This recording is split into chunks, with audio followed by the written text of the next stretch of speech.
So I've been cycling now for just over half a year, and in that period of time I have owned 3 different bikes. Well, 4 actually, because one of them got nicked, but for the sake of the video, let's just call it 3. But anyway, this is my latest setup that I have been loving riding over the winter period. Today, I'm going to go through it, tell you what I like about it, what I don't like about it, and just in general, review the bike a little bit. And before we get into it, I'll caveat the video by saying this is by no means the perfect bike, but for me, I have been having a blast on it. So, the bike, this is the Specialized Diverge Comp E5, and I believe it's 1 or 2 specs above that entry-level Diverge. It is an aluminium gravel bike and it retails for around 2,000 quid. And weight-wise, it comes in at around 10.2 kilograms, so pretty standard for an entry-level bike. Especially around this price point. So the reason I picked up a gravel bike to begin with was basically because I wanted to ride gravel. I never saw myself becoming a road cycling fanboy, which I now am. And the versatility of the gravel bike did always mean that even if I did become a road cycling fanboy, I'd have the best of both worlds, being able to go off-road and on-road with the gravel bike. So now basically 80% of the riding that I do is on road, just because it's more accessible and I find it a bit easier to do than gravel riding. So what you're looking at here is basically a gravel bike set up as a winter road bike. The main change that I'll come on to later in the video is the wheels and the tyres have been changed from the stock ones to specific road ones now. And to be honest, it does a job on road. I should be getting a dedicated road bike though in the coming weeks, fingers crossed, and this can go back to being a proper gravel bike. So enough waffling, let's get into the specs of the bike, starting with the Groupset. So this bike runs SRAM Apex 1x. It is SRAM's sort of entry-level gravel Groupset, and as the name suggests, it's a 1x, which I have found to be really, really good on the gravel stuff. But what I do find is on road, the top-end gearing isn't quite there.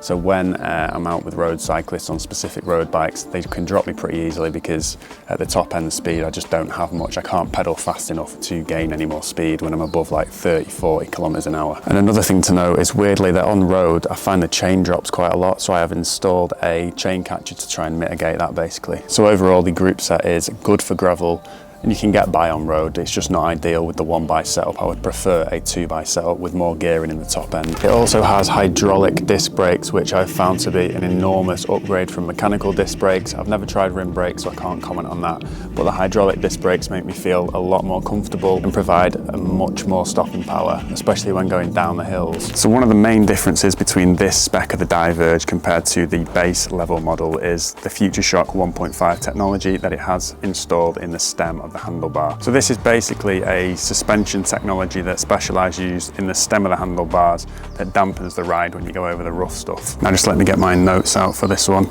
It comes with 3 different springs, so you can adjust how firm it is based on your preference, and it's of course a proper gravel specific feature. Doesn't really add any benefit to the road riding. And when I was doing my research on this bike prior to buying it, it seems like a lot of people think this is a bit of a gimmick, but I have to say from my experience of riding it across various different terrains of gravel, I've been on some real rough stuff up in Dumfries and Galloway, like loose rock gravel. This thing really, really dampens the ride and takes the impact off your arms. So for me, I'm a massive fan of that tech. On gravel, on road, neither here nor there, doesn't really do much. So on the topic of handlebars, one thing that I don't necessarily like about the bike, purely from an aesthetics point of view, is the handlebars themselves. They sort of dip in the middle here.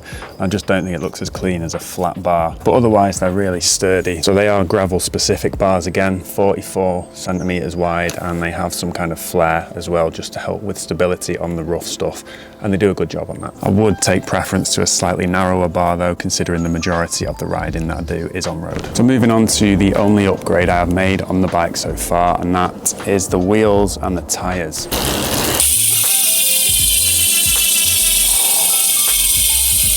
And I have to say off the bat, these have made an absolutely unbelievable difference to how the bike rides and how it feels compared to the stock wheels and tyres that it came with. But I'll go over this current setup and then I'll go back to what originally came with the bike and its stock setup and what I did with that as well. So these are Hunt's Aerodynamicist 44 carbon road wheels, and they are paired with the Schwalbe Pro 1 road tyres, 30mm width these are as well. And they're set up tubeless as well, which is always nice. Now putting these on has made a bigger change than I could have ever imagined. It just feels like a more premium road bike now compared to when I was riding on the road with the gravel setup.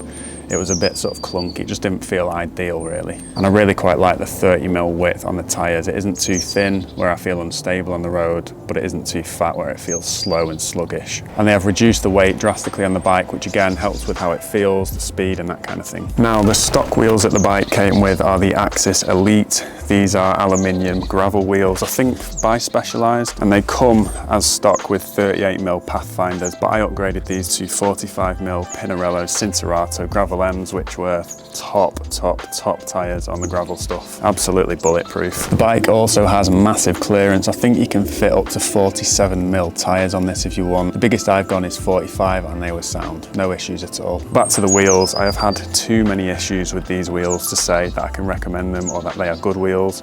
I've had the free hub brake on the last 2 pairs that I've got. But fortunately, because I bought the bike new, they were under warranty and Specialized kindly repaired them for me, which was a positive. But yeah, overall, I have really come to like this bike. The last few months of riding it with this setup have been phenomenal. It's not the ideal road bike, but it does a job, and I'll always have a soft spot for it because this is the first bike that properly got me into cycling. But as I mentioned earlier, in the next few weeks, I should be getting an upgraded road bike, and this will go back to being a gravel specific bike. That'll start to get a lot more use in the summer because we are going to be signing up to a couple of different gravel events and road events, so stay tuned for that one.